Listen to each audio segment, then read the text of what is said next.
Moby Dick by Herman Melville. Chapter 91. The Pequod meets the Rosebud. In vain it was to search for Ambergris in the belly of this leviathan. The unbearable stench made inquiry impossible. Sir T. Brown, V.E. About a week or two after the last whaling scene I described, while we were slowly sailing over a calm, misty sea, the many noses on the deck of the Pequod proved to be more effective at detecting smells than the 3 pairs of eyes up in the crow's nest. A strange and unpleasant odor wafted through the air. "I bet there are some of those drugged whales around here," said Stubb. "I figured they'd turn up soon." Suddenly, the mist ahead parted, revealing a ship in the distance. The sails were furled, indicating that there was a whale alongside. As we glided closer, we noticed that the ship was flying the French flag, and a swirling cloud of seagulls circling around it suggested that the whale nearby was what fishermen call a blasted whale. A whale that has died at sea and is floating as an unclaimed corpse. You can imagine how terrible such a mass must smell. It would be worse than an Assyrian city during a plague, when the living can't bury the dead. The stench is so overwhelming that some people wouldn't dare moor next to it. Yet some do, even though the oil obtained from such whales is of very low quality and certainly not akin to attar of rose. As we got even closer, we saw that the French ship had a second whale alongside, and this one smelled even worse than the first. In fact, it turned out to be one of those mysterious whales that seem to die from severe indigestion, leaving their bodies almost completely devoid of oil. However, we'll see later that no experienced fisherman would turn his nose up at a whale like this, even if he avoids blasted whales in general. The Pequod was now so close to the French ship that Stubb claimed he recognized the cutting spade he had tangled in the lines around the tail of one of these whales. "Look at that poor fellow," he laughed, standing at the bow of the ship. "There's a jackal for you. I know these French fishermen are pretty inept. Sometimes they lower their boats for waves, thinking they're sperm whale spouts. Yes, and they sometimes leave port with their hold full of boxes of tallow candles and cases of snuffers, knowing that the oil they'll get won't be enough to dip the captain's wick into. We all know these things. But look, here's a Frenchman who is happy to make do with what's left, namely, that drugged whale over there. Poor guy. Someone should pass around a hat and let's give him a little oil out of charity. The oil he'll get from that drugged whale wouldn't even be fit to burn in a prison cell, let alone a condemned cell. As for the other whale, I'd bet I could get more oil by chopping up and rendering these 3 masts of ours than he'll get from that pile of bones. But now that I think about it, there might be something worth more than oil in there. Ambergris. I wonder if our captain has thought of that. It's worth a try. Yes, I'm going for it," he said, and headed toward the quarterdeck. By this time, the light breeze had died down completely, leaving the Pequod trapped in the odor, with no hope of escaping unless the wind picked up again. Stubb emerged from the cabin, called his crew, and rowed over to the French ship. As they approached, he noticed that the ship's bow was designed in the style of a huge, drooping flower stalk, painted green with copper spikes sticking out like thorns. The entire structure ended in a neatly folded bulb that was bright red. On the ship's headboard, in large gold letters, he read Bouton de Rose, or Rose Button, which was the romantic name of this fragrant ship. Although Stubb didn't understand the bouton part of the name, the word rose, along with the bulbous figurehead, explained it well enough. "A wooden rosebud, huh?" he exclaimed, holding his nose. "That'll do just fine, but wow, it smells terrible." To communicate directly with the crew on deck, he had to row around the bow to the starboard side and approach the blasted whale to talk. Once he reached that spot, still holding his nose, he shouted, "Bouton de Rose, ahoy! Are any of you Bouton de Roses able to speak English?" "Yes," replied a Guernsey man from the bulwarks, who turned out to be the chief mate. "Well then, my Bouton de Rosebud, have you seen the white whale?"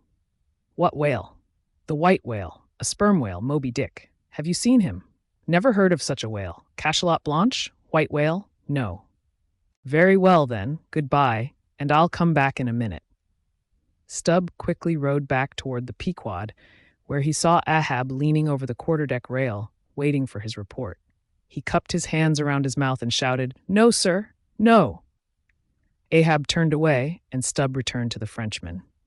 He noticed that the Guernsey man, who had just climbed into the chains and was using a cutting spade, had his nose wrapped in a kind of bag. "What's wrong with your nose?" asked Stubb. "Did you break it?" "I wish it was broken, or that I didn't have a nose at all," replied the Guernsey man, who didn't seem too thrilled with his task. "But why are you holding yours?" "Oh, nothing. It's a wax nose. I have to hold it on. Nice day, isn't it? Air's rather garden-like, I'd say. Throw us a bunch of flowers, will you?" Bouton de Rose. "What in the devil's name do you want here?" shouted the Guernsey man, suddenly angry. "Oh, keep cool." "Cool? Yes, that's the word. Why don't you pack those whales in ice while you're at it? But seriously, do you know, Rosebud, that it's nonsense to try to get any oil out of those whales? That dried-up one over there doesn't have a drop of oil in its whole body." "I know that well enough, but you see, the captain here won't believe it. This is his first voyage. He used to be a manufacturer in Cologne.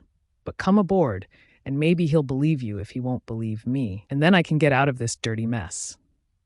"Anything to help you, my sweet and pleasant friend," replied Stubb, and he quickly climbed up to the deck. There, a strange scene greeted him. The sailors, wearing tasseled red caps, were getting the heavy tackle ready for the whales. However, they were working slowly and talking rapidly, and they didn't seem to be in a good mood. Their noses protruded from their faces like jib booms. Every now and then, pairs of them would drop their work and rush up to the masthead to get some fresh air.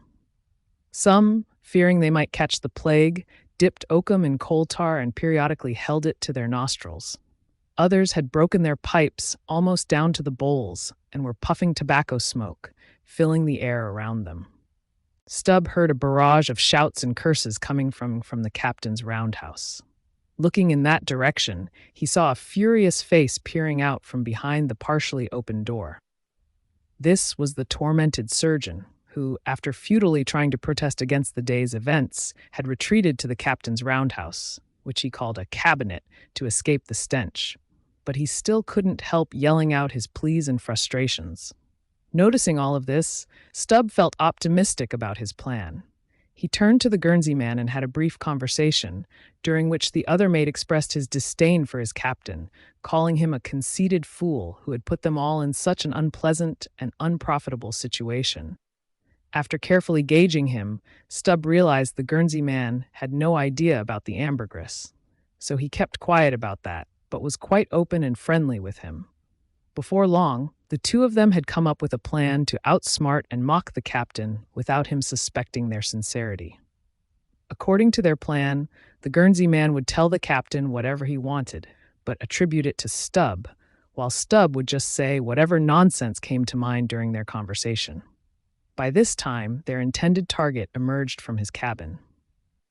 He was a small, dark, and somewhat delicate-looking man for a sea captain, with large whiskers and a mustache.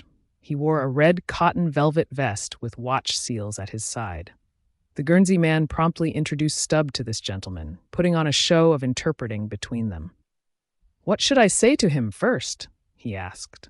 "Well," said Stubb, eyeing the velvet vest and the watch seals, "you might as well start by telling him that he looks kind of babyish to me, though I'm not an expert. He says, monsieur," the Guernsey man translated into French for the captain, "that only yesterday his ship encountered another vessel whose captain and chief mate, along with 6 sailors, all died from a fever they caught from a blasted whale they brought alongside." At this, the captain perked up and wanted to know more. "What next?" the Guernsey man asked Stubb. "Well, since he seems so calm, tell him that after looking him over, I'm quite sure he's no more fit to command a whaling ship than a monkey. In fact, tell him from me that he's a baboon. He insists, monsieur, that the other whale, the dried one, is much more dangerous than the blasted one. In fact, monsieur, he urges us, as we value our lives, to cut loose from these fish." Immediately, the captain ran forward and loudly ordered his crew to stop hoisting the cutting tackle and to release the cables and chains holding the whales to the ship. "What now?" asked the Guernsey man when the captain returned to them. "Well, let's see. You might as well tell him that. Tell him I've tricked him, and to himself, maybe someone else too. He says, monsieur, that he's very pleased to have been of service to us." Hearing this, the captain insisted that they were the ones who should be grateful, meaning himself and the mate, and concluded by inviting Stubb down to his cabin for a drink of Bordeaux. "He wants you to have a glass of wine with him," said the interpreter. "Thank him sincerely, but tell him it's against my principles to drink with someone I've tricked. In fact, tell him I must leave. He says, monsieur, that his principles don't allow him to drink, but if monsieur wants to live another day to drink, then monsieur had better drop all 4 boats and pull the ship away from these whales because it's so calm they won't drift." By this time, Stubb was over the side and getting into his boat. He called to the Guernsey man, saying that he had a long tow line in his boat and would do what he could to help by pulling the lighter whale away from the ship's side. While the Frenchman's boats towed the ship in one direction, Stubb kindly towed his whale in the opposite direction, notably letting out a very long tow line. Soon, a breeze picked up. Stubb pretended to let go of the whale, hoisted his boats, and the Frenchman quickly increased his distance while the Pequod slipped in between him and Stubb's whale. Stubb quickly rowed to the floating body, calling out to the Pequod to inform them of his intentions, and proceeded to reap the rewards of his cunning plan. Grabbing his sharp boat spade, he started digging into the body a little behind the side fin. You would have thought he was excavating a cellar under the sea, and when his spade finally hit the hard ribs, it felt like uncovering old Roman tiles and pottery buried in rich English soil. His crew was excited, eagerly helping their captain, looking as anxious as treasure hunters. All the while, countless seabirds were diving, screaming, and fighting around them. Stubb began to feel disappointed, especially as the awful smell grew worse, when suddenly, from the very heart of this stench, a faint stream of perfume emerged, cutting through the tide of bad smells without blending into it, much like one river flows into another without mixing right away. "I've got it! I've got it!" cried Stubb with delight, striking something in the depths. "A purse! A purse!" Dropping his spade, he plunged both hands in and pulled out handfuls of something that looked like ripe Windsor soap or rich mottled old cheese, very oily and fragrant. You could easily dent it with your thumb, and it had a color somewhere between yellow and gray. This, dear friends, is ambergris, worth a gold guinea an ounce to any druggist.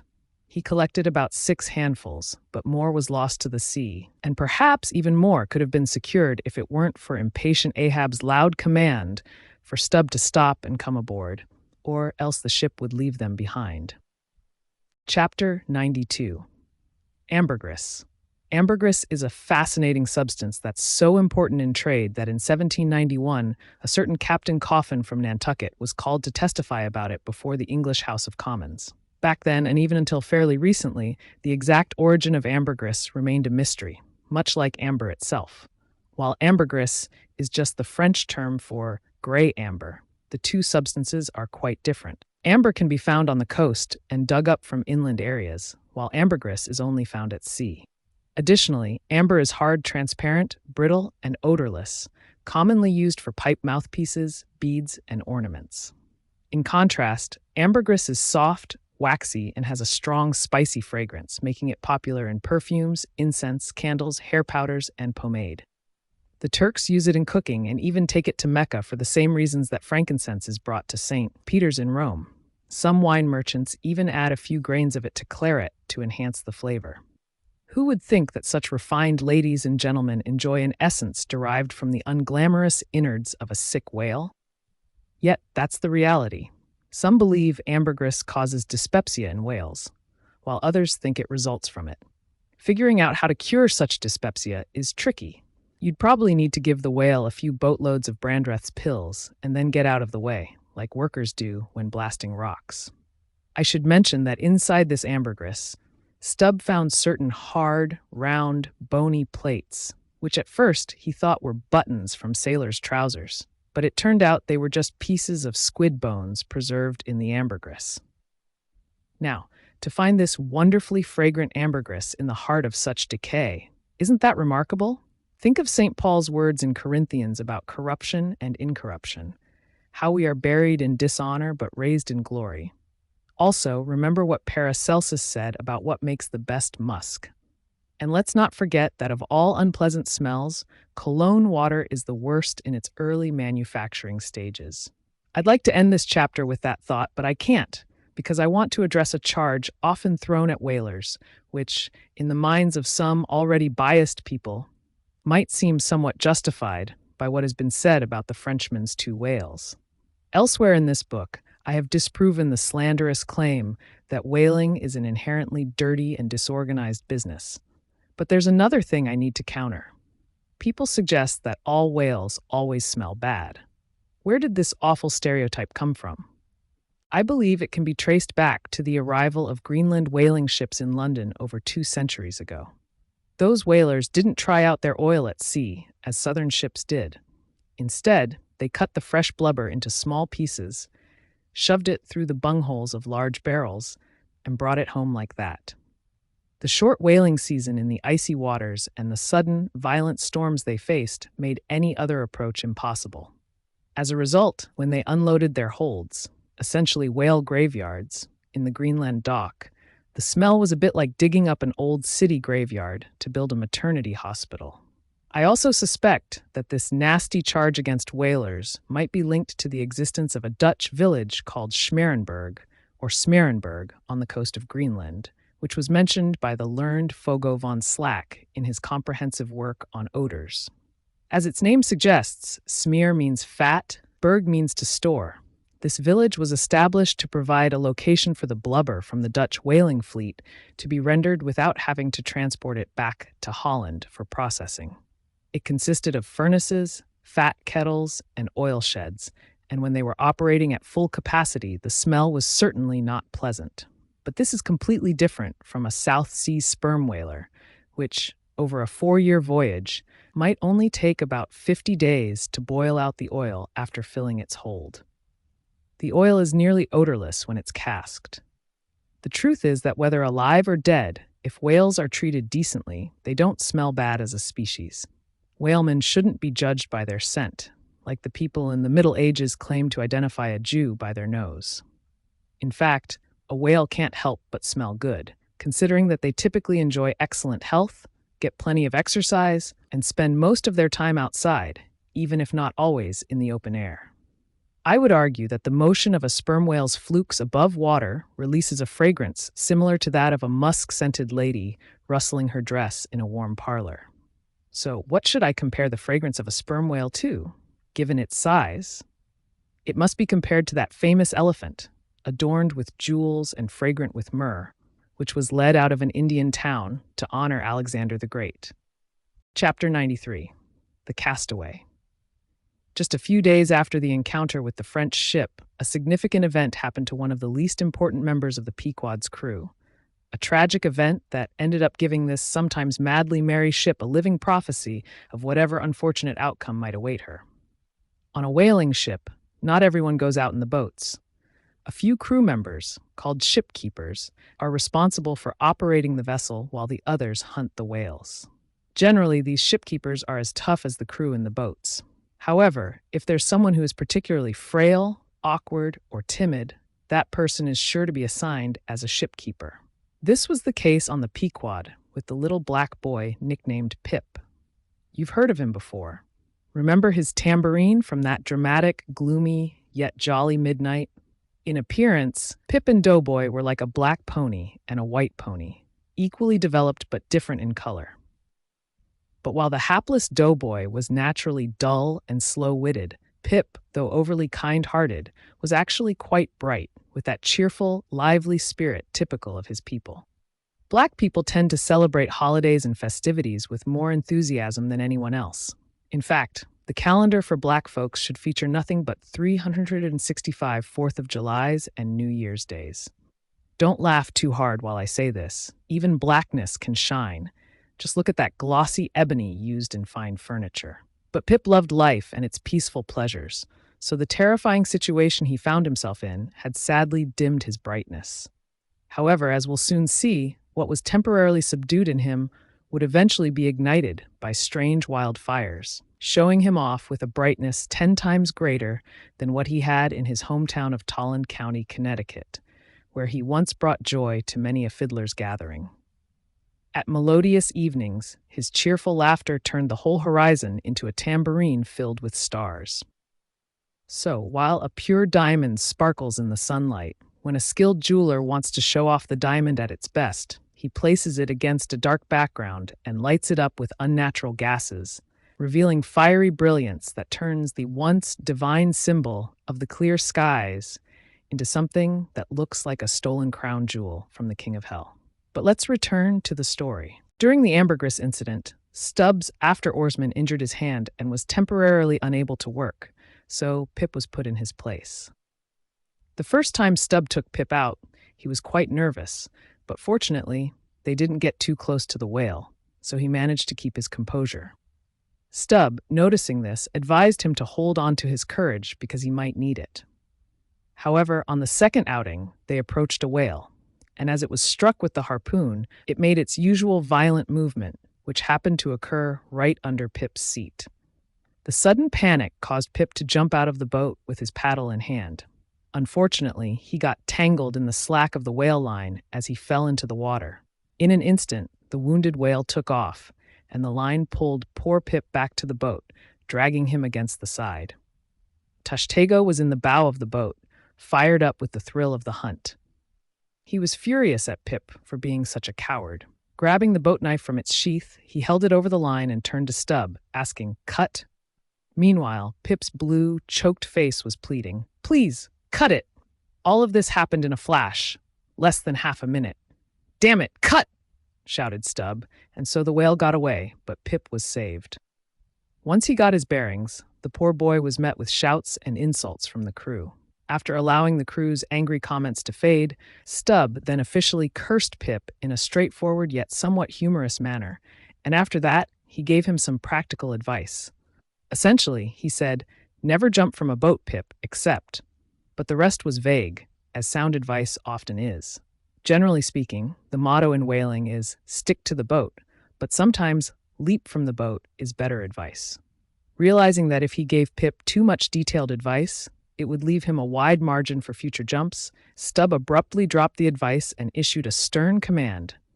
"Stick to the boat, Pip, or I swear I won't pick you up if you jump.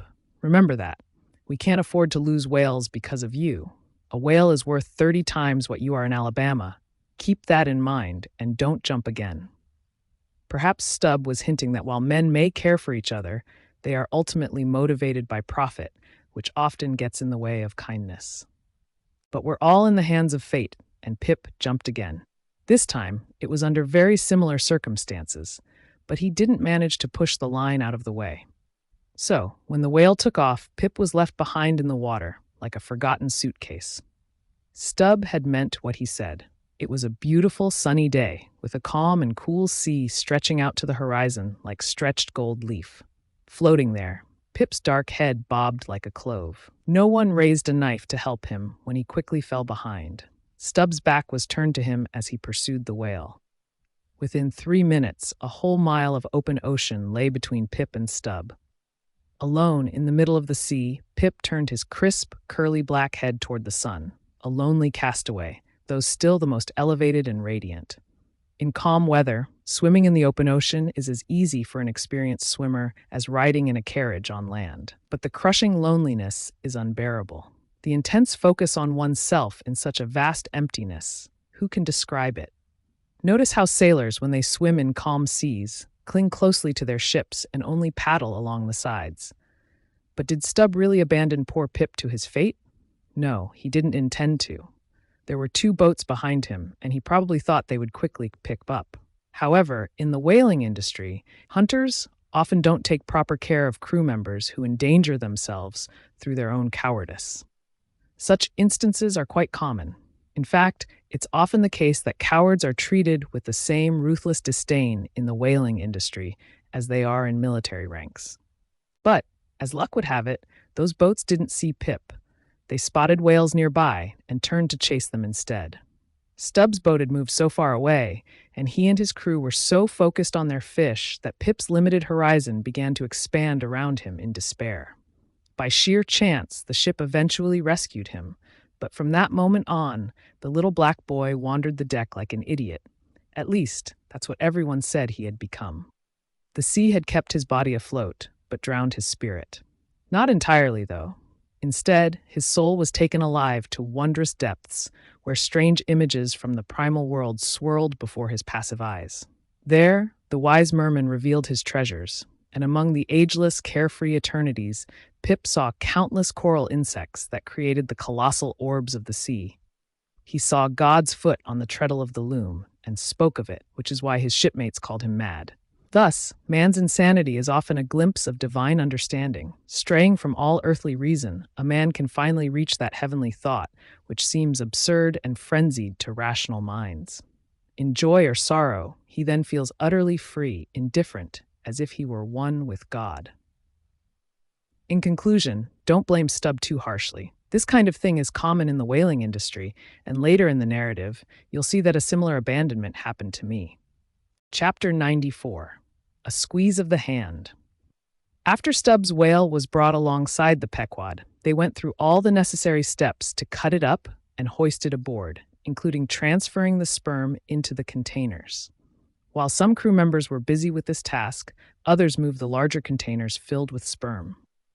When the time came, this sperm was carefully processed before going to the tryworks, which I'll explain later. It had cooled and crystallized to the point that when I sat down with several others in front of a large container of it, I found it oddly solidified into lumps, floating around in the liquid.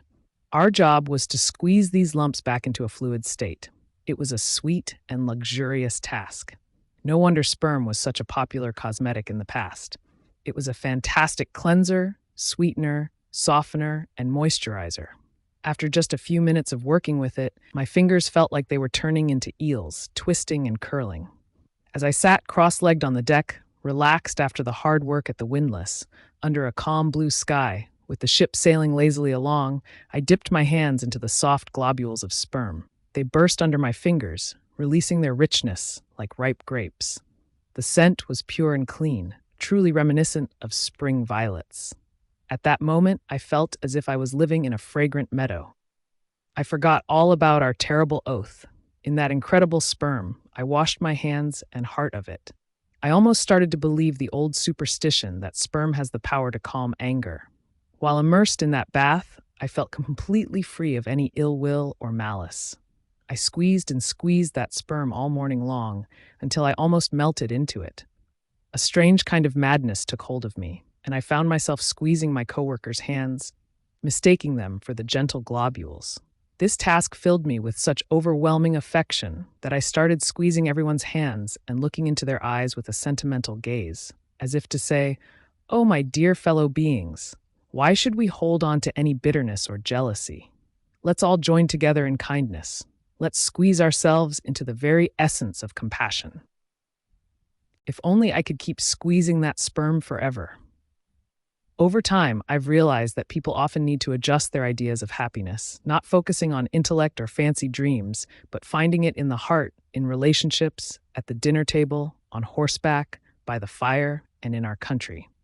Now that I've come to understand this, I'm ready to squeeze sperm for eternity. In dreams, I saw rows of angels in paradise, each with their hands in jars of sperm.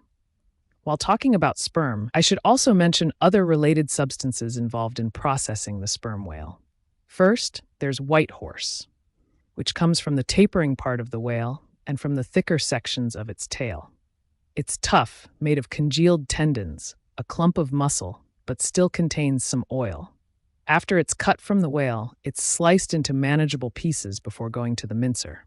They look like blocks of fine marble.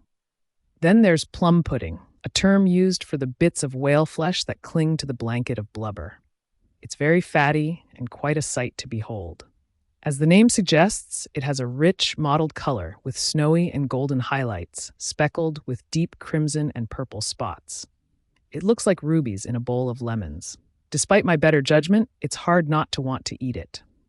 I admit that once I snuck behind the foremast to try some. It tasted something like a royal cutlet from the thigh of a famous king, especially if it had been killed right after the hunting season, during a particularly fine wine vintage.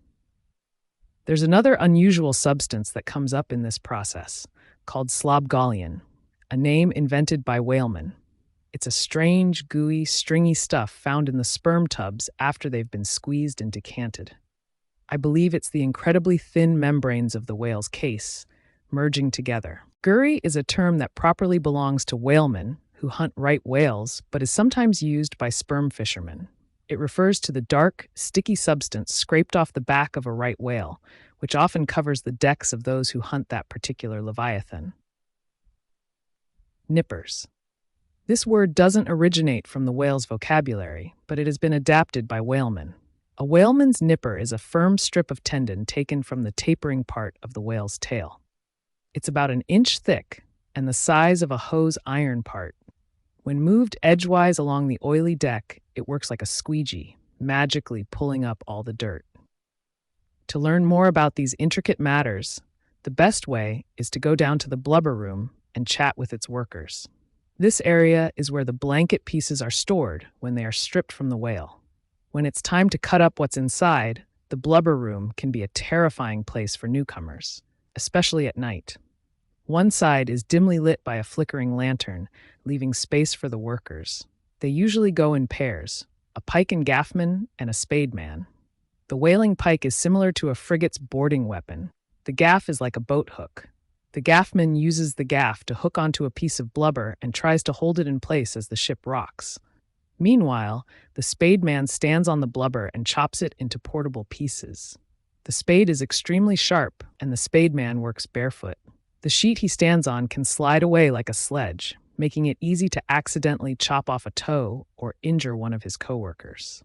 It wouldn't be surprising if toes are scarce among seasoned blubber room workers. Chapter 95. The Cassock.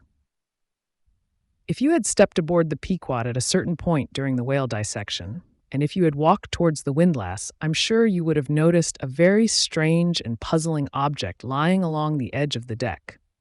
It wouldn't have been the impressive cistern inside the whale's massive head, the marvel of its unhinged lower jaw, or the wonder of its perfectly shaped tail that would have surprised you as much as a glimpse of that inexplicable cone. It was longer than a tall Kentuckian, nearly a foot in diameter at the base, and as jet black as Yojo, Queequeg's ebony idol. And indeed, it was an idol, or rather, it once resembled one. It was like the idol found in the secret groves of Queen Makha in Judea, for which her son, King Asa, deposed her, destroyed the idol, and burned it as an abomination at the brook Kedron, as described in the 15th chapter of the first book of Kings. Now look at the sailor known as the mincer. He comes along, assisted by two others, struggling to carry the large cone, as the mariners call it, with his shoulders bowed as if he were a soldier carrying a fallen comrade from the battlefield. He lays it on the forecastle deck and begins to remove its dark skin, just as an African hunter would skin a boa constrictor. After that, he turns the skin inside out, like flipping a pant leg, stretches it so that it nearly doubles in diameter, and finally hangs it up in the rigging to dry. Soon after, he takes it down, cuts off about 3 feet from the pointed end, and makes 2 slits for armholes at the other end, then slips into it. Now the mincer stands before you, fully dressed in the traditional garb of his profession. This outfit has been worn for generations and will adequately protect him while he performs his unique duties. His job involves chopping the horse pieces of blubber for the pots, an operation carried out on a peculiar wooden horse positioned against the bulwarks, with a large tub underneath to catch the minced pieces, which fall as quickly as the papers from a passionate speaker's desk. Dressed in solemn black and standing in a prominent place, focused on his work, this mincer could easily be mistaken for a candidate for the archbishopric or a future pope. Bible leaves is the constant cry from the mates to the mincer. This commands him to be careful and cut his work into the thinnest slices possible because doing so speeds up the boiling process for extracting oil, increases the amount, and may even improve its quality. Chapter 96. The Try-Works. Besides her raised boats, an American whaling ship is easily recognized by her try-works. It's a strange combination of solid brickwork alongside oak and hemp that make up the ship. It's as if a brick kiln had been transported from a field and placed on her deck. The try-works are situated between the foremast and the mainmast, which is the most spacious part of the deck. The timbers beneath them are exceptionally strong, designed to support a nearly solid mass of brick and mortar that measures about 10 feet by 8 and is 5 feet tall. The foundation doesn't go through the deck. Instead, the masonry is securely attached to the surface by heavy iron braces that hold it down. The sides are covered with wood, and the top is completely sealed with a large sloping hatch. When you remove this hatch, you expose 2 large trypots, each capable of holding several barrels. When not in use, they are kept very clean and sometimes polished with soapstone and sand until they shine like silver punch bowls.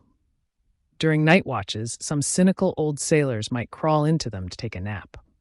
While polishing the pots, each man in his pot, side by side, many confidential conversations take place over the iron rims. It's also a place for deep mathematical thinking. It was in the left tripod of the Pequod, with soapstone diligently swirling around me, that I first realized something remarkable. In geometry, all objects gliding along a cycloid, like my soapstone, will descend from any point in exactly the same time. Removing the fireboard from the front of the tryworks reveals the bare masonry, which has 2 iron mouths for the furnaces directly underneath the pots. These mouths are fitted with heavy iron doors. The intense heat from the fire is kept from reaching the deck by a shallow reservoir that extends under the entire enclosed area of the tryworks. A tunnel at the back keeps this reservoir filled with water as it evaporates. There are no external chimneys. They open directly from the back wall. Let's go back for a moment. It was around 9 o'clock at night when the Pequod's tryworks were first lit for this voyage, and it was Stubbs' job to oversee the operation. All ready? Off with the hatch, and let's get started. You cook, fire the works. This was easy because the carpenter had been feeding his shavings into the furnace during the journey. It's worth mentioning that during a whaling voyage, the first fire in the tryworks has to be fueled with wood. After that, no wood is used except to ignite the main fuel. In short, after being processed, the crisp, shriveled blubber, now called scraps or fritters, still retains a lot of its oily properties. These fritters feed the flames. Like a plump, burning martyr or a self-consuming misanthrope, once lit, the whale provides its own fuel and burns its own body. I wish it would burn its own smoke, because the smoke is horrible to breathe, and you have to breathe it. And not only that, but you have to live in it for a while. It has an indescribable, wild, Hindu-like smell, reminiscent of funeral pyres. It smells like the left wing of Judgment Day. It's a strong argument for hell. By midnight, the tryworks were fully operational. We were clear of the carcass, sail had been raised, the wind was picking up, and the dark ocean was incredibly intense. But that darkness was illuminated by the fierce flames that shot out from the sooty flues at intervals, lighting up every high rope in the rigging as if with ancient Greek fire. The burning ship surged forward, as if driven by some vengeful mission. Just like the pitch and sulfur-laden ships of the brave Hydriote, Canaris, emerging from their midnight harbors with sheets of flame for sails, bore down on the Turkish frigates, engulfing them in fire. With the hatch removed from the top of the tryworks, a wide hearth was created in front of them. Standing on this were the infernal shapes of the pagan harpooners, the ship's stokers. With large pronged poles, they tossed hissing chunks of blubber into the boiling pots or stirred the fires beneath, causing the snake-like flames to leap out of the doors and almost catch them by the feet. The smoke rolled away in heavy clouds. As the ship pitched, the boiling oil seemed eager to leap into their faces. Opposite the mouth of the tryworks, across the wide wooden hearth, was the windlass, which served as a sea sofa. Here, the watch lounged when they weren't busy, staring into the fiery heat until their eyes felt scorched. Their tanned faces, now blackened with smoke and sweat, their tangled beards, and the striking whiteness of their teeth were all illuminated by the flickering light of the works. As they shared their wild tales of adventure and horror, their laughter mixed with the flames, and the harpooners gestured wildly with their large pronged forks and dippers. Meanwhile, the wind howled, the sea surged, the ship groaned and dove, yet still charged deeper into the dark sea and night, chewing on the white bone in her mouth and spitting viciously around her. In this moment, the rushing Pequod, filled with savages and fire, burning a corpse, Plunging into the depths of darkness seemed to embody the obsessive soul of her captain. That's how it felt to me as I stood at the helm, silently guiding this fire ship through the sea for long hours. Wrapped in darkness myself, I could see the redness, madness, and horror of those around me more clearly. The constant sight of the devilish shapes before me, dancing half in smoke and half in fire, eventually sparked similar visions in my own soul, especially as I began to succumb to the strange drowsiness that often overtook me at the midnight helm. But that night, something strange happened to me, something that I still can't explain. After a brief doze while standing, I suddenly felt that something was terribly wrong. The jawbone tiller pressed against my side, and I could hear the low hum of the sails starting to shake in the wind. I thought my eyes were open. I was somewhat aware of putting my fingers to my eyelids and mechanically trying to pry them open wider. But despite all this, I couldn't see a compass in front of me to steer by, even though it seemed like just a minute ago I had been watching the compass illuminated by the steady binnacle lamp. All I could see was a thick darkness, occasionally lit up by flashes of red. My overwhelming feeling was that whatever fast-moving thing I was on wasn't headed towards any destination ahead, but was fleeing from all the ports behind me. A stark, bewildering feeling, like death, washed over me. I gripped the tiller, but I had this crazy notion that it was somehow inverted. My God, what's wrong with me? I realized that in my brief sleep, I had turned around, facing the back of the ship, with my back to the front and the compass. I quickly turned back, just in time to prevent the vessel from turning into the wind and probably capsizing. I felt an immense sense of relief at escaping this unnatural night hallucination and the danger of being caught on the lee side. Don't stare too long into the fire, man. Never let your mind wander with your hand on the helm. Don't turn your back on the compass. Heed the first sign of a tilting tiller. Don't trust the artificial fire when its glow makes everything look terrifying. Tomorrow, in the natural sunlight, the skies will be bright. Those who look like devils in the flickering flames will appear very different, at least gentler in the morning light.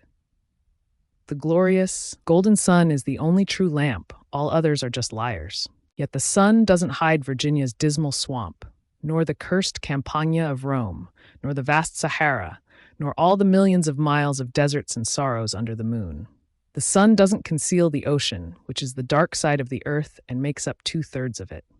Therefore, any mortal man who has more joy than sorrow within him cannot be completely true, not fully true, or fully developed. It's the same with books. The truest of all men was the man of sorrows, and the truest of all books is Solomon's. Ecclesiastes is the finely crafted steel of grief. All is vanity, all. This reckless world hasn't yet grasped the wisdom of the unchristian Solomon, but someone who avoids hospitals and jails, hurries past graveyards, prefers to talk about operas instead of hell, who calls Cowper, Young, Pascal, and Rousseau mere sick men, and who, throughout a carefree life, swears by Rabelais as being deeply wise and therefore cheerful. This person isn't suited to sit on tombstones and ponder the profound wisdom of Solomon. Yet even Solomon said, "The person who wanders away from the path of understanding will remain," meaning, even while alive, in the congregation of the dead. So don't give yourself up to fire, or it will turn you upside down and numb you, as it did to me for a time. There's a wisdom that comes from suffering, but there's also a suffering that drives one to madness. Some souls have a Catskill eagle within them that can dive down into the darkest gorges and soar back out again, becoming invisible in sunny spaces. And even if it always flies within the gorge, that gorge is in the mountains. So even in its lowest dive, the mountain eagle is still higher than other birds in the flatlands, even when they soar. Chapter 97. The Lamp. If you had gone from the try-works of the Pequod to the forecastle, where the off-duty crew were sleeping, you might have thought you were in an illuminated shrine dedicated to canonized kings and counselors. There they lay in their triangular wooden berths, each sailor silent like a statue, with a score of lamps casting light on their hooded eyes. On merchant ships, oil for the sailors is scarcer than royal milk. They often have to dress, eat, and stumble around in the dark before collapsing onto their bunks. But whalemen, in their pursuit of light, live in light. They turn their bunks into Aladdin's lamps, lying down in them so that even in the darkest nights, the ship's black hull is still illuminated. Look at how freely the whaleman takes his lamps, often just old bottles and vials, to the copper cooler at the try-works and fills them up, just like filling mugs with ale at a brewery. He burns the purest oil in its natural, unrefined state, a fluid unknown to the solar, lunar, or astral sources on land. It smells as sweet as freshly churned butter in April. He goes out to hunt for his oil, ensuring its freshness and authenticity, just like a traveler on the prairie seeks his own dinner of game. Chapter 98. Stowing Down and Clearing Up. It has already been told how the great Leviathan can be spotted from the masthead, how it is chased across the watery expanses and slaughtered in the deep valleys of the ocean. Afterward, it is towed alongside the ship and beheaded. According to an old custom, the executioner gets to keep the great padded coat of the beheaded whale. Eventually, the whale is condemned to the pots, and like Shadrach, Meshach, and Abednego, its spermaceti, oil, and bones pass through the fire unscathed. Now we need to wrap up this part of the description by detailing the process of pouring its oil into barrels and storing them in the hold, where the Leviathan returns to the depths below, sliding along beneath the surface as before. Alas, it will never rise and blow again. While still warm, the oil, like hot punch, is poured into 6-barrel casks. As the ship pitches and rolls in the midnight sea, the enormous casks are rolled around and flipped over, sometimes dangerously sliding across the slick deck until they are finally secured. Hammers ring out as every sailor takes turns playing cooper, pounding on the hoops.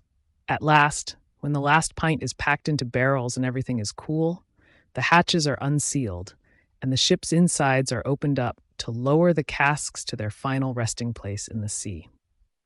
Once that's done, the hatches are replaced and sealed tightly, like a closet bricked up. In the sperm fishery, this is perhaps one of the most notable events in the entire whaling process. One day, the deck is streaming with fresh blood and oil, and on the sacred quarterdeck, large chunks of the whale's head are piled up. Rusty casks litter the area, resembling a brewery yard. Smoke from the try-works has blackened the bulwarks, and the sailors are covered in grease. The entire ship feels like the Leviathan itself, while the noise is deafening. But a day or two later, you look around and strain your ears on the same ship, and if it weren't for the telltale boats and try-works, you'd swear you were on a quiet merchant vessel with a very neat captain. Unrefined sperm oil has a unique cleansing property. That's why the decks never look so clean as they do right after an oil affair. Additionally, a potent lye can be made from the ashes of the burnt whale scraps, and if any greasy residue from the whale clings to the sides, that lye quickly eliminates it. Sailors diligently scrub the bulwarks with buckets of water and rags, restoring them to their pristine condition. The soot is brushed off the lower rigging, and all the tools that were used are thoroughly cleaned and stored away. The big hatch is scrubbed and placed on the try-works, completely hiding the pots. Every cask is out of sight. All ropes are coiled into hidden corners. When nearly the entire crew has finally completed this meticulous work, they turn to their own washing, changing from head to toe, and then they emerge onto the spotless deck, looking fresh and glowing, like newlywed grooms stepping out from the finest holland cloth. Now, with a spring in their step, they stroll around the deck in pairs or threes, joking about parlors, sofas, carpets, and fine linens. They suggest putting mats on the deck and think about hanging decorations overhead. They have no objections to enjoying tea by moonlight on the forecastle. To mention oil, bones, and blubber to these cheerful sailors would be incredibly bold. They have no idea what you're alluding to. Away with you and bring us napkins. But up there at the 3 mastheads, 3 men are focused on spotting more whales, which, if caught, will inevitably make the old oak furniture dirty again and leave at least one small grease spot somewhere. Yes, many times after enduring the hardest, non-stop labor for hours, working straight through for 96 hours, after spending all day rowing from the boat, they finally step onto the deck just to haul heavy chains, work the windlass, and cut and slash. Even in their sweat, they are burned anew by the blazing sun and the heat from the try-works. After all this, when they finally take a moment to clean the ship and make it spotless, How many times have these poor fellows, just buttoning up their clean shirts, been startled by the cry of "There she blows!" and hurried off to battle another whale, repeating the whole exhausting process again?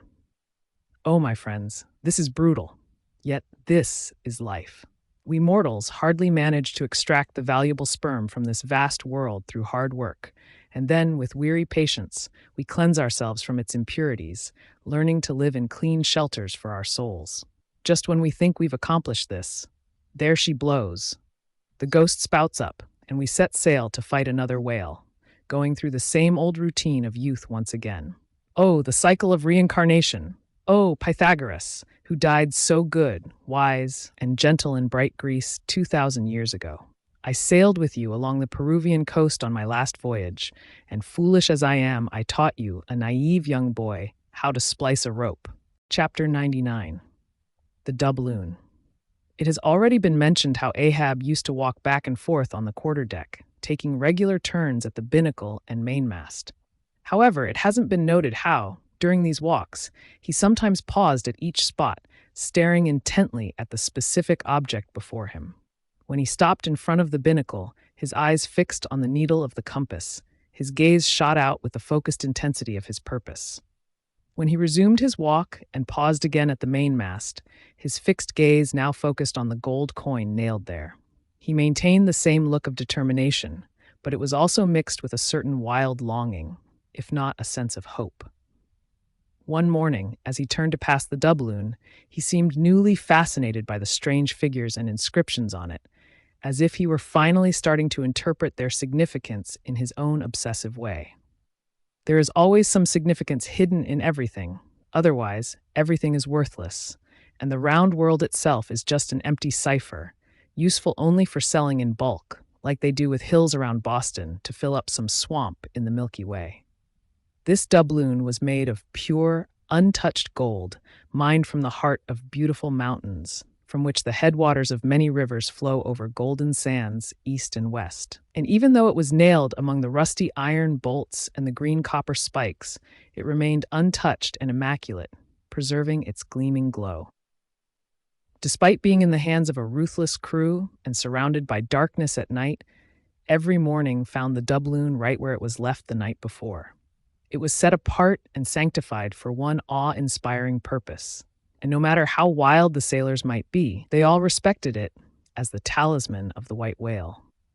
Sometimes they talked about it during the weary night watch, wondering who would end up with it and if he would ever live to spend it. These noble golden coins from South America are like medals from the sun and tokens of the tropics. They are stamped with images of palm trees, alpacas, and volcanoes, discs of the sun and stars, ecliptics, cornucopias, and rich banners waving in abundance. The precious gold seems to gain even more value and splendor by passing through these fanciful mints, which are so poetically Spanish. The doubloon of the Pequod was a particularly impressive example of these coins. Around its edge were the words, República del Ecuador, Quito. This bright coin came from a country located in the center of the world, beneath the equator, and named for it. It was minted high in the Andes, in a climate that knows no autumn.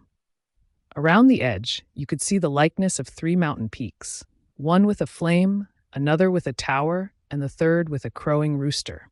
Above it all was a segment of the zodiac, with the signs marked in their usual symbols, and the sun entering the equinox at Libra. Ahab was now pausing before this equatorial coin, noticed by others around him.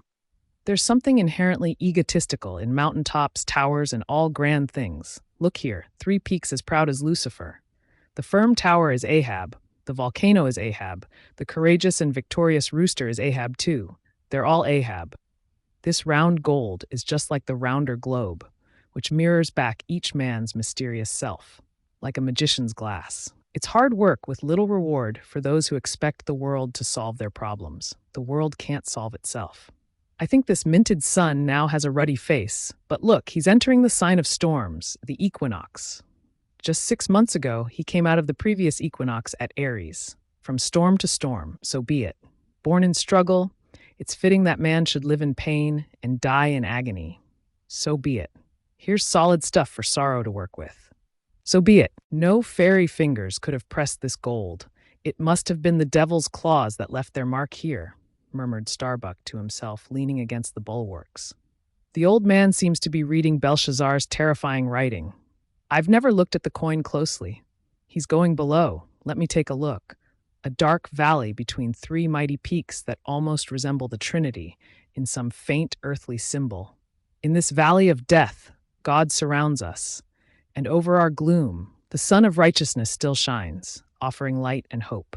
If we lower our gaze, the dark valley reveals its decayed soil. But if we lift our eyes, the bright sun meets us halfway to uplift us. Yet, oh, the great sun is not always there, and if we try to find solace in him at midnight, we look for him in vain. This coin speaks wisely, gently, and truthfully, but still sadly to me. I'll put it down before truth shakes me up too much. Now there's the old mogul, Stubb thought to himself by the try-works. He's been eyeing it, and now Starbuck has too, and they both look like their faces are somewhere around 9 fathoms long. All from looking at a piece of gold, which if I had on Negro Hill or Corlair's Hook, I wouldn't look at for long before spending it.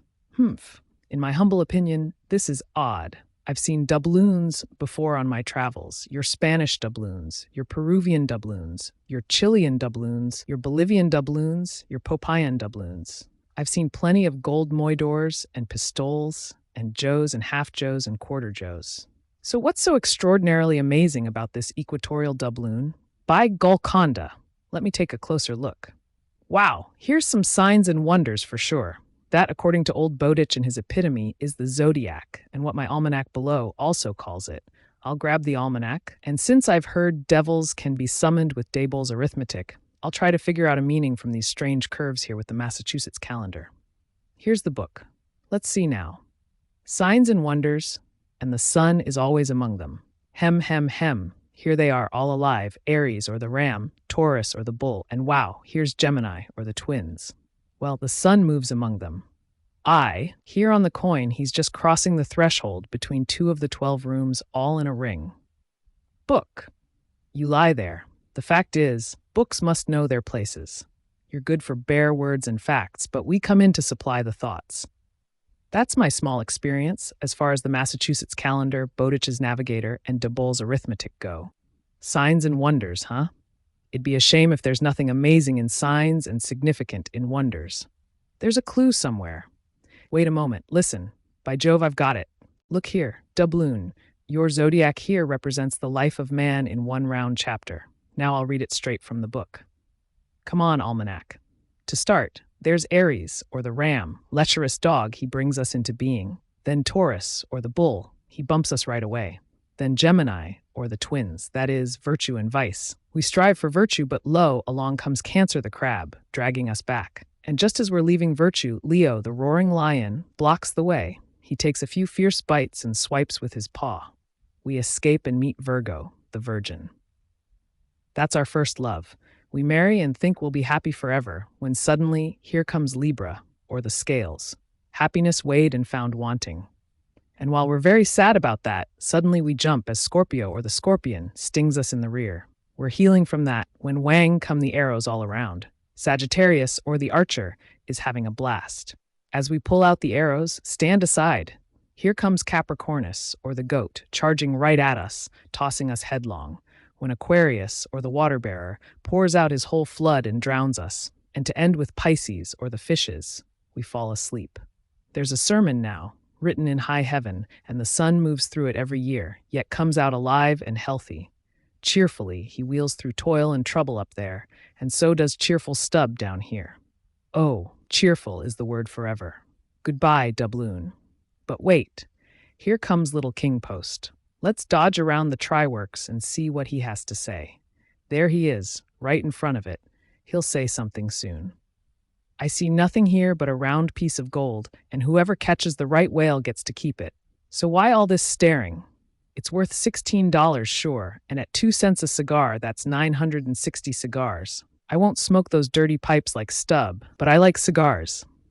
960 of them sounds good to me, so I'm going up to check them out. Should I call that wise or foolish? It seems wise, but it looks a bit foolish too. But wait, here comes our old Manx man, the old hearse driver. He must have been, before he took to the sea. He's looking at the doubloon. Wait, he goes around the other side of the mast. There's a horseshoe nailed there. Now he's back. What's that about? Listen, he's muttering. Sounds like an old, worn-out coffee grinder. Prick up your ears and listen. If the white whale is caught, it must be in a month and a day when the sun is in one of these signs. I've studied astrology and know the signs. An old witch in Copenhagen taught me that years ago. Now, in what sign will the sun be? The horseshoe sign. There it is, right opposite the gold. And what's the horseshoe sign? The lion is the horseshoe sign. The roaring, devouring lion. Ship, old ship. My old head shakes just thinking about you. Now there's another interpretation, but still one common thread. All sorts of people in one kind of world, you see. Dodge! Here comes Queequeg, all tattooed. Looks like the signs of the zodiac himself. What does the cannibal say? He's comparing notes, looking at his thigh bone, thinks the sun is in his thigh or maybe in his calf or belly, like those old women who talk about surgeon's astronomy in the back country. And by Jove, he's found something near his thigh. I guess it's Sagittarius or the archer. No, he doesn't know what to make of the doubloon. He thinks it's an old button from some king's pants. But wait, here comes that ghostly figure, Fedallah, his tail hidden as usual, with oakum in the toes of his shoes. What's he saying with that look? Oh, he just makes a sign to the coin and bows. There's a sun on the coin. He's a fire worshipper, mark my words. Ho! More and more. Here comes Pip, poor boy. I wish he would just die, or I would. He's half terrifying to me. He's been watching all these interpreters, myself included, and now he comes to read with that otherworldly, foolish expression. Stand back and listen. Hark. I look, you look, he looks, we look, you all look, they look. Goodness, he's been studying grammar. Poor guy is trying to improve his mind. But what's that he's saying now? Wait. I look, you look, he looks, we look, you all look, they look. Well, that's amusing. And I, you, he, and we, you all, they are all bats, and I'm a crow, especially when I'm on top of this pine tree. Caw, caw, caw, caw, caw. Am I a crow? And where's the scarecrow? There he is, 2 bones stuck in a pair of old pants and 2 more poked into the sleeves of an old jacket. I wonder if he means me? Flattering. Poor kid. I could hang myself. Anyway, for now I'll leave Pip alone. I can handle the others because they have plain wits, but he's too crazily witty for my sanity, so I'm leaving him to mutter. Here's the ship's treasure, this doubloon here, and they're all eager to unscrew it. But if you unscrew your navel, what happens? Then again, if it stays here, that's ugly too, because when something is nailed to the mast, it's a sign that things are getting desperate. Ha! Ha! Old Ahab, the white whale, he'll get you. This is a pine tree. My father once cut down a pine tree in Old Tolland County and found a silver ring grown over in it, some old darkie's wedding ring. How did it get there? And so they'll say in the resurrection, when they come to fish up this old mast and find a doubloon lodged in it, with oysters growing on the shaggy bark. Oh, the gold! The precious, precious gold! That greedy miser will hoard you soon. Hush! Hush! God goes among the worlds, gathering berries. Cook! Hey, cook! And cook us! Jenny! Hey! Hey, Jay, Jenny! And get your hoe cake done. Chapter 100. Leg and arm. Ship ahoy! Have you seen the white whale? Ahab shouted, hailing a ship flying English colors as it approached from behind. With a trumpet to his mouth, the old man stood in his hoisted quarterboat, his ivory leg clearly visible to the captain of the other ship, who was lazily lounging in the bow of his own boat. The captain was a well-built, darkly tanned man, about 60 years old, dressed in a loose round jacket made of blue pilot cloth that hung from him in loose folds. One sleeve of the jacket trailed behind him like the ornate arm of a soldier's uniform. Have you seen the white whale? Do you see this? The captain pulled out a white arm made of sperm whale bone, ending in a wooden head shaped like a mallet. Get my boat ready, Ahab shouted, tossing the oars around him. Stand by to lower. In less than a minute, without leaving his little boat, Ahab and his crew were lowered into the water and quickly made their way to the stranger's ship. But a peculiar problem arose. In his excitement, Ahab had forgotten that since losing his leg, he hadn't boarded another ship at sea except his own. And that was always through a clever mechanical device unique to the Pequod, which couldn't be set up on another ship in a hurry. Climbing aboard from a boat in open water is no easy task for anyone, except those who are used to it, like whalemen. because the big swells lift the boat high toward the ship's sides and then drop it back down toward the bottom. So, without one leg, and with the other ship lacking any friendly invention, Ahab found himself awkwardly reduced to a clumsy landlubber again, staring hopelessly at the unstable height he could barely hope to reach. It has been hinted before that every little misfortune Ahab encountered, stemming indirectly from his unfortunate accident, almost always irritated or frustrated him. In this case, his frustration grew when he saw two officers of the other ship leaning over the side, offering him a pair of beautifully decorated ropes. At first, they seemed to forget that a one-legged man would struggle to use their sea ropes. But this awkwardness didn't last long, as the captain of the strange ship quickly realized what was happening and shouted, I see! Stop hauling! Jump, boys, and throw over the tackle!" Fortunately, they had recently caught a whale, so the heavy gear was still set up, and the large, curved blubber hook, clean and dry, was still attached. This was quickly lowered to Ahab, who understood what to do. He slid his remaining leg into the hook. It was like sitting in the fluke of an anchor or the crotch of an apple tree, then gave the signal, held himself steady, and also helped hoist himself up by pulling on one of the ropes. Soon, he was carefully swung inside the high sides of the ship and gently landed on the capstan. With his ivory arm extended in greeting, the other captain approached. Ahab, extending his ivory leg and crossing his ivory arm, like two swordfish blades, shouted in his walrus-like voice, Aye, hearty! Let's shake on it! An arm and a leg, an arm that can never shrink, you see, and a leg that can never run. Where did you see the white whale? How long ago? The white whale, said the Englishman, pointing his ivory arm toward the east and squinting down it as if it were a telescope. There I saw him on the equator last season. And he took that arm off, did he? Ahab asked as he slid down from the capstan and rested on the Englishman's shoulder. Aye, he was at least the cause of it. And that leg, too.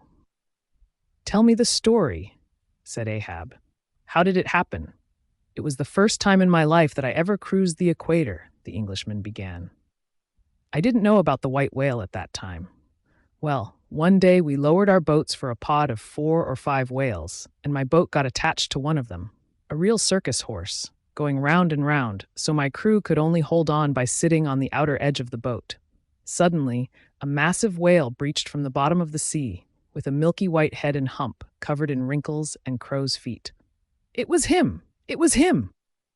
Ahab cried, suddenly exhaling a breath he didn't realize he had been holding. And he had harpoons stuck in near his starboard fin. Aye! They were mine.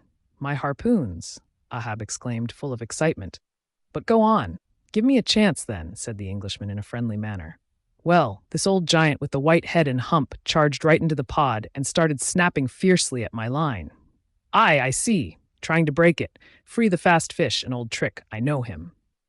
How it exactly happened, I don't know, the one-armed captain continued. But in biting the line, it somehow got caught in his teeth. We didn't realize it at the time. So when we pulled on the line later, we found ourselves on his hump instead of the other whales, which swam off to the windward. Seeing how things were, and what a magnificent whale it was, the noblest and biggest I'd ever seen, I decided to capture him despite his furious behavior. I thought the line might loosen, or the tooth it was tangled on might pull free, because I have a great crew for pulling on a whale line. So I jumped into my first mate's boat. Mr. Mountop's here. By the way, Captain, Mountop, the captain. As I was saying, I jumped into Mountop's boat, which, you see, was right next to mine, and grabbing the first harpoon, I let this old giant have it. But good Lord, look here, sir. Alive and kicking, man. The next instant, in a flash, I was blind as a bat, both eyes out, all confused and dazed in black foam, the whale's tail shooting straight up out of it, perpendicular in the air, like a marble steeple.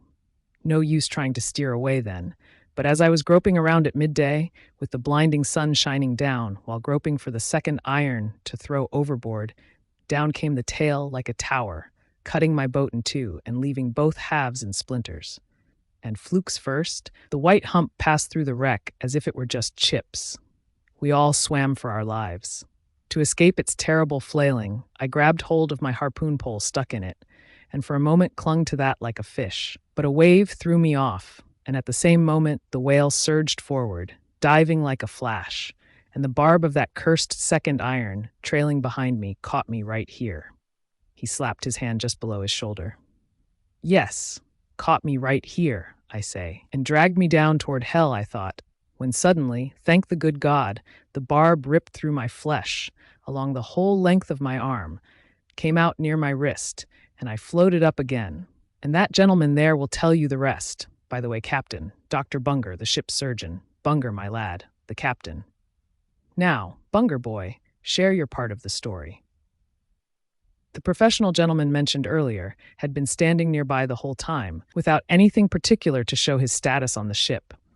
He had a round but serious face and was dressed in a faded blue wool shirt and patched pants. He had been splitting his attention between a marling spike in one hand and a pillbox in the other, occasionally glancing critically at the ivory limbs of the two disabled captains. But when his superior introduced him to Ahab, he politely bowed and immediately went on to follow his captain's orders. It was a terrible wound, the whale surgeon began. Taking my advice, Captain Boomer here decided to move our old Sammy. Samuel Enderby is the name of my ship, interrupted the one-armed captain, addressing Ahab. Go on, boy. Right, we took our old Sammy north to escape the blazing heat of the line, but it was no use. I did everything I could. I stayed up with him at night and was very strict about his diet. Oh, very strict, chimed in the patient himself. Then suddenly changing his tone, he added, drinking hot rum toddies with me every night until he couldn't see to bandage me, sending me to bed half drunk around 3 a.m. Oh, stars! He did sit up with me and was strict about my diet. Yes, Dr. Bunger is a great watchman and very strict about diet. Bunger, you rascal. Laugh. Why don't you? You know you're a jolly fellow. But go on, boy. I'd rather be killed by you than kept alive by anyone else. My captain, as you may have noticed, respected sir, said the unflappable, godly-looking Bunger, slightly bowing to Ahab, tends to be humorous at times. He tells us many clever stories like this. But I should mention, just as the French say, that I, Jack Bunger, formerly of the clergy, am a strict total abstinence man. I never drink. Water, the captain exclaimed. He never drinks it. It gives him fits. Fresh water gives him hydrophobia. But go on, continue with the arm story. Yes, I should, the surgeon replied calmly. I was just about to say, sir, before Captain Boomer's humorous interruption, that despite my best efforts, the wound kept getting worse. Honestly, it was one of the ugliest gaping wounds a surgeon has ever seen, more than 2 feet long. I measured it with a lead line.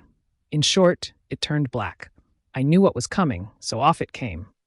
But I had nothing to do with that ivory arm there, he said, pointing to it with the marling spike.